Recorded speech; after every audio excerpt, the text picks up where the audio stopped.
Okay, Trey, this is Brantley from Outlet. I'm going to be looking at, got you synced up from the side and back views of one of your bullpens. So I'm going to kind of give you an overview of the stuff that we would be looking at to change mechanically to make it easier on your elbow, throw with a little less stress, and I'll dive right into that. So from the side view here, you're going to see one thing right off the bat. So you start with your hands up, right?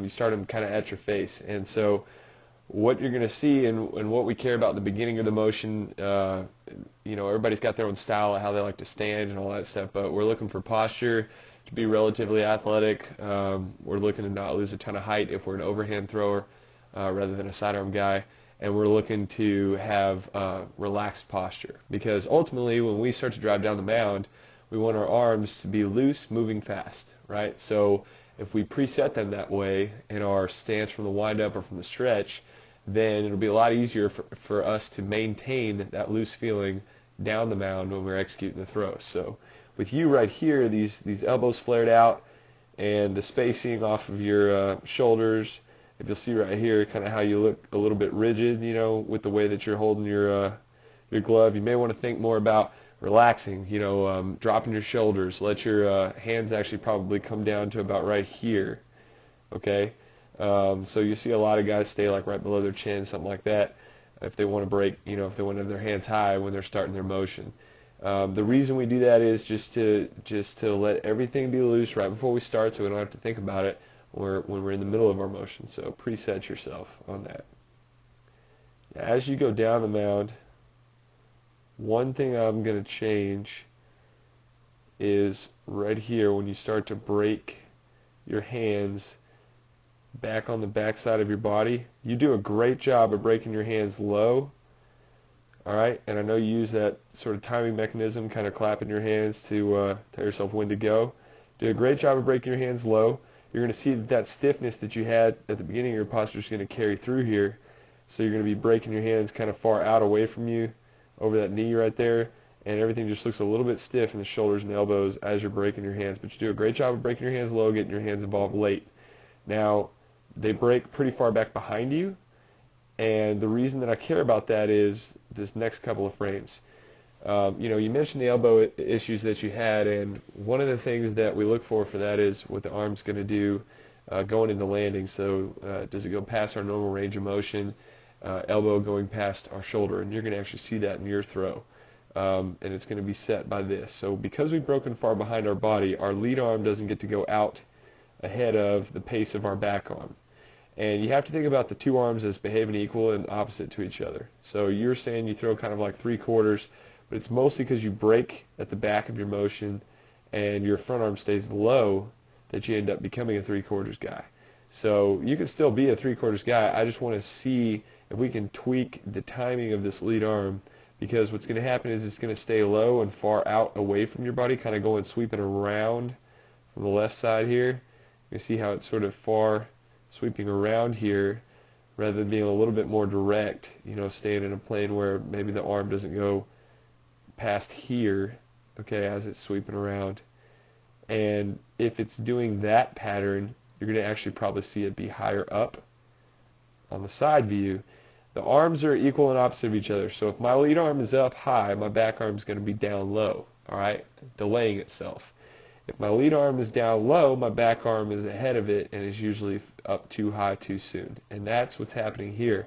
Your elbow is going to create what's called an inverted W arm action. Okay, inverted W arm action is basically when the elbow goes past the normal range of motion of the shoulder.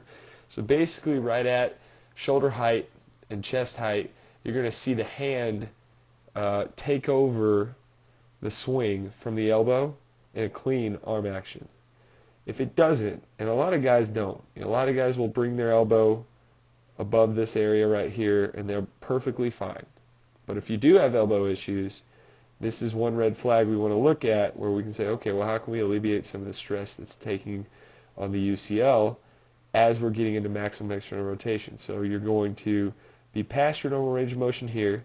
You're going to move into your 90-degree slide here as you're landing, and then you're going to get into maximum external rotation. You're going to see that as you're coming through here, it kind of looks like it's caught in between frames. And if I'm lining up basically with your ear, we want to try to have that elbow be behind your ear so that your pectoral muscle is basically leading the way with your acceleration. So you could actually feel this if you place your elbow kind of in this slot right here. If you're looking over the left side, if you just place your elbow there, like get in front of a mirror and put your elbow that high, and feel the stress on your shoulder joint from putting it up there, how you're kind of testing the limits of your range of motion, and then quickly snap that elbow back, because we know it's got to go from this position and flip all the way back around. You're gonna feel the extra stress that's going to happen on that UCL joint.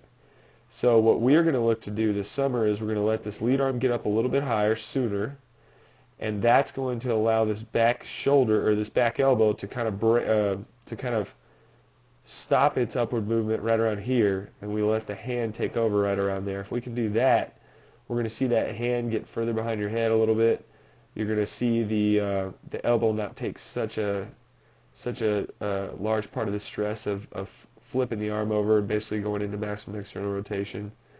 And you're actually going to probably see yourself probably still be a 3/4 guy, but you may move up, 1 inch or 2 on your release right here. So you'll still be a 3/4 guy when you come around, but I think it's going to be an easier feeling when you're throwing. So because I know you got run on the ball and everything, so we're not going to look to take that away from you. I just want to make it a little easier for you to throw here. Now, from a velocity standpoint, this should increase your maximum external rotation right here. So that's kind of the name of the game, is we want to allow ourselves to get more layback, to essentially look at the arm as a catapult, right? The faster we're moving, better layback we're getting here, the faster the ball is going to come out. So from a lower body standpoint, what we're going to look to do is we're going to look to, in the beginning here with this handbrake, we're going to fix that. From a lower body standpoint, we're going to try to relax this lead leg. You're going to see that the foot is flexed pretty tight when you're lifting right here. See how this is pointed out to the side? Your heel is like flexed up. So you're lifting, you're getting the weight shift right here. Now you're going to start driving, and you're going to see that heel is still flexed. So if I'm zooming in, I'm looking at that foot, it's pretty stiff. You see how the angle of your leg on the outside, like if you go from your knee joint down, you're going to see that your foot is flexed, your toes are pointed up, and your leg is kind of like out in front of your knee, and that just shows that you're being tense, man, as you're going down with your lower body. And because you're doing that, you're actually throwing off your lower body into early rotation. So this knee right here, we want this knee, see how it's on the inside of your ankle? We would rather that stabilize and stay over your ankle. So essentially you can see your ankle over your foot, your knee over your ankle, and that's going to keep your foot, your front foot, right here from opening up too soon.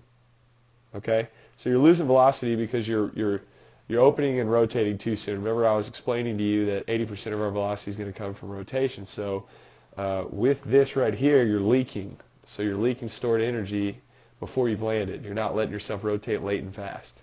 So those are going to be kind of the main things for you, man. From a health standpoint, from a velocity standpoint, when we're talking about mechanics, that's going to be what we focus on. So I hope that helps, and that gives you an idea of what we're going to be working on this summer. Thanks.